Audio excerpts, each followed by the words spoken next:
पावसाचं वातावरण तयार झालेलं आहे आणि घरच्यांच्या फरमाईश सुरू होतील. गरम गरम कुरकुरीत चटपटीत असं काहीतरी खावंसं वाटतंय, तेव्हा ही रेसिपी तुम्ही नक्की ट्राय करा. छोले रात्रभर भिजवून घेतलेले आहेत. कुकरमध्ये रात्रभर भिजवलेले छोले 1 ग्लास पाणी आणि अर्धा चमचा मीठ टाकून 2 शिट्ट्या काढून घेऊया. एका भांड्यामध्ये 1 चमचा तेल, 1 चमचा लाल तिखट, अर्धा चमचा आमचूर पावडर, चवीनुसार मीठ, अर्धा चमचा जिरेपूड, अर्धा चमचा चाट मसाला, अर्धा चमचा मिरेपूड हे सगळं मिक्स करून घेऊया. अर्धी वाटी मैदा, अर्धी वाटी कॉर्नफ्लॉवर, 2 चमचे बेसन, थोडंसं पाणी टाकून मिक्स करून घेऊया.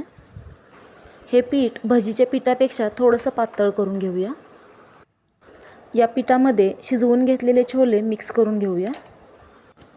कढईमध्ये तेल टाकून तेल गरम झाल्यानंतर छोले बोटांनी हलवत थोडे थोडे टाकून घेऊया.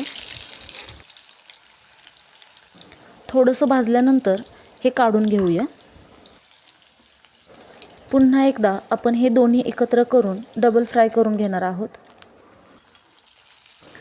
या छोल्यांना डबल फ्राय केल्यामुळे हे एकदम कुरकुरीत होतील. याच तेलामध्ये 3 ते 4 मिरच्या कापून घेऊ आणि थोडासा कढीपत्ता टाकून एकत्र हलवून घेऊया. मिरच्या आणि कढीपत्ता तळून झालेला आहे. हे एका प्लेटमध्ये काढून घेऊया.